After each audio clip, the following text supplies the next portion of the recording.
Friends, welcome to my YouTube channel. Dhanesh here. In this video, I am going to discuss about transformer. It's a relatively new concept in deep learning and NLP. Let's start. First of all, I will close this and we will start it. Fine. Transformer and sequence to sequence learning. So this is what we are going to discuss. See, first of all, I will talk about sequential data. Sequential data is any kind of data where the order matters. The practical applications are speech recognition, machine language translation, name, entity, subject extraction, speech generation, chatbots, text summarization. All these are all examples. Here, sequence, the timing is an important factor. That's all. See, for this, we come up with sequence to sequence models. Sequence to sequence models are broad class of models that translate one sequence to another. Encoder decoder models are a widely used subclass of it. The encoder takes in the input sequence, it can be a source language, and maps it to the intermediate hidden vector, which encodes all the information of the source. This in turn is taken by the decoder and mapped to an output sequence, that is the target language. A popular choice for this type of model is LSTM, long short-term memory-based models. See, sequence to sequence model consists of an encoder and a decoder, as we discussed. The encoder takes the input sequence and maps to a higher dimensional space. That's what we discussed. That abstract vector is fed into the decoder.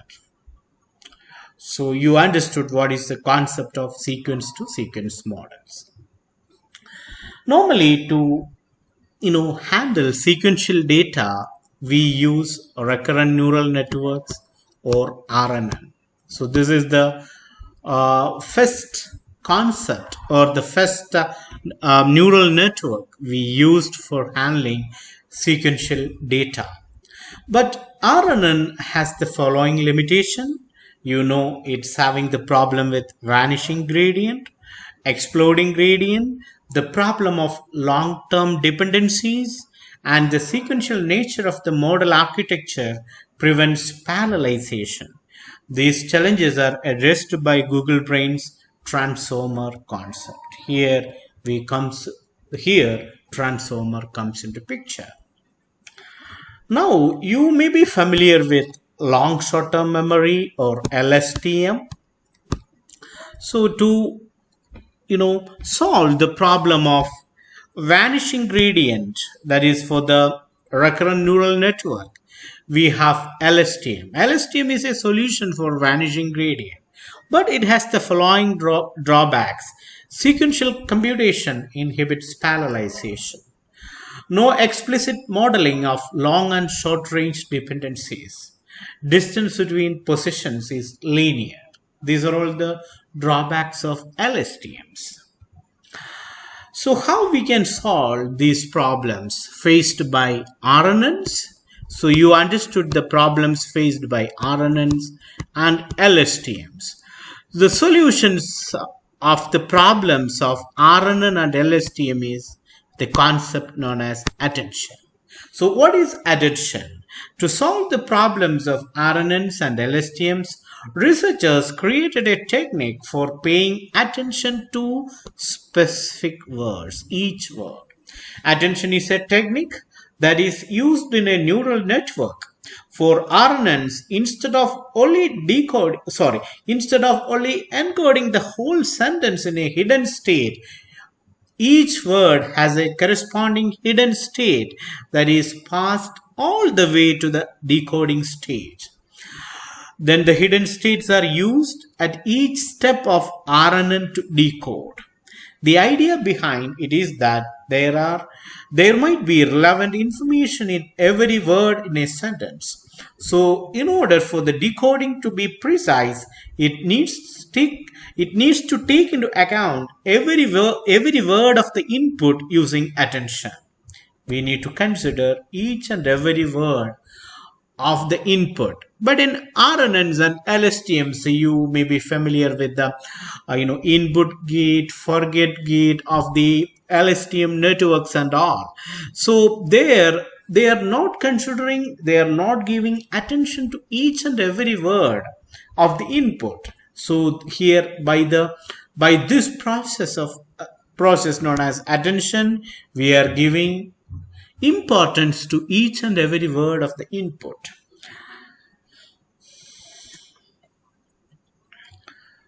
Fine. Now I am giving some idea about CNN, that is convolutional neural network, because we are using in transformers convolutional neural networks. The reason is we are not using RNNs in transformers. Convolutional neural network plus attention, that is transformer, that is equal to transformer. You need to understand. So convolutional neural network helps solve these problems. With them we can trivial to parallelize per layer, exploits local dependencies, distance between positions is logarithmic. Previously it was linear in RNN and LSTM. So these are all the advantages of CNN. The problem is that convolutional neural network do not necessarily help with the problem of figuring out the problem of dependencies when translating sentences. That's why transformers were created. They are the combination of CNN with attention, because convolutional neural network, they are not able to handle sequential data. So CNN plus attention, that is transformer. So this is a simple introduction to transformer. The transformer is a deep learning model introduced very recently in 2017, used primarily in the field of natural language processing, NLP. Like recurrent neural networks, transformers are designed to handle sequential data such as natural language for tasks such as translation and text summarization. To solve the problem of parallelization, transformers try to solve the problem by using convolutional neural networks together with attention models. Fine. This is the transformer architecture. You have the input, it is passed to the encoder, then the decoder and the output. Then this is the encoder architecture. It contains a self-attention layer, then a feed-forward neural network. Simple. Now you have the decoder architecture, here the self-attention layer, encoder, decoder attention layer and the feed-forward neural network. This is the complete architecture of the transformer architecture. Here you have the encoder and the decoder, and here we have included the softmax functions, linear functions. You have the masked multi-headed attention is here we are using. I will be talking about what is this multi-headed attention. That is one difference in this architecture. And along with, we are using the different activation functions like linear and softmax functions. You are familiar with softmax function. It will give the output between 0 and 1, a probability between 0 and 1. That's the advantage of the softmax function. So I am explaining this architecture. In this architecture, the encoder is on the left and the decoder is on the right. You can see the encoder, this is the left side. You have the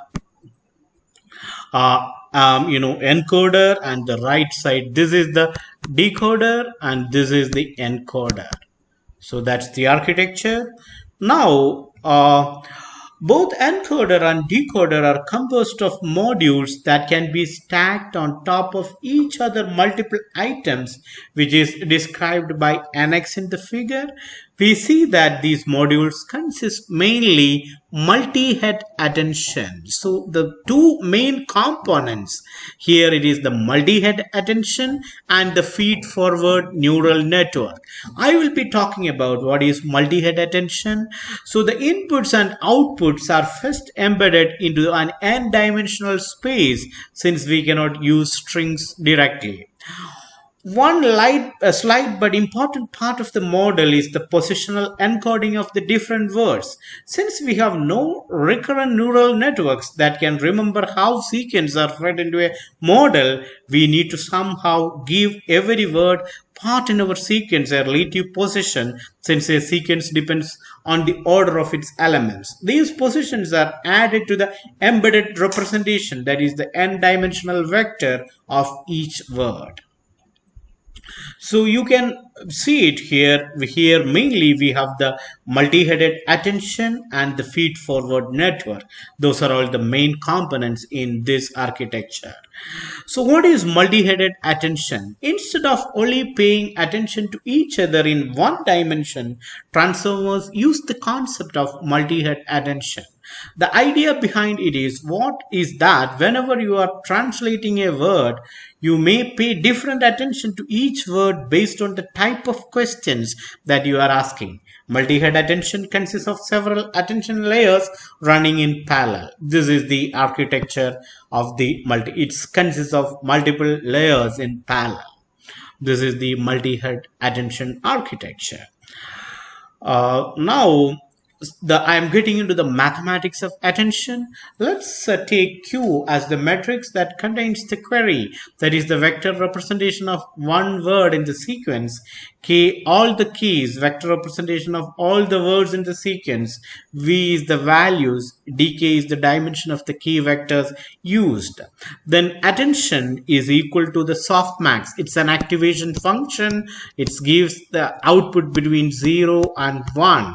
Softmax function, it gives the probability between 0 and 1. Softmax function of qkt, the whole divided by square root of d suffix k into v.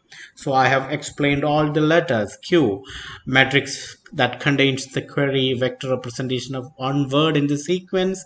K, all the keys, vector representation of all the words in the sequence. V is the values, dk is the dimension of the key vectors used. That is the Now, to simplify this a little bit in terms of weight, I can tell you, we could see that the values in V are multiplied and summed with some attention weights A, where our weights are defined by. This is the way in transformers we define the weights. So here you can call it as, this is the weight into V. So this is Y is equal to, this is the, W, weight into V. This is the equation. That's why we are writing, this is the weight of this, transformers. This is the equation. Here the weights are defined by how each word of the sequence represented by Q is influenced by all other words in the sequence represented by K. Additionally, the softmax function is applied to the weights, it have distribution between 0 and 1. Those weights are then applied to all the words in the sequence that are introduced in V. Same vectors than Q for encoder and decoder, but different for the module that has encoder and decoder inputs. So these are all the limitations of transformer. Transformer is undoubtedly a huge improvement over the RNN based sequence to sequence models, but it comes with its own share of limitations. Attention can only deal with fixed length text strings. The text has to be split into a certain number of segments or chunks before being fed into the system as input. This chunking of text causes context fragmentation. For example, if a sentence is split from the middle, then a significant amount of context is lost. In other words, the text is split without respecting the sentence or any other semantic boundary. These are all the limitations of transformers. That's all. Thanks for watching. Please like, share, and subscribe. Thanks a lot.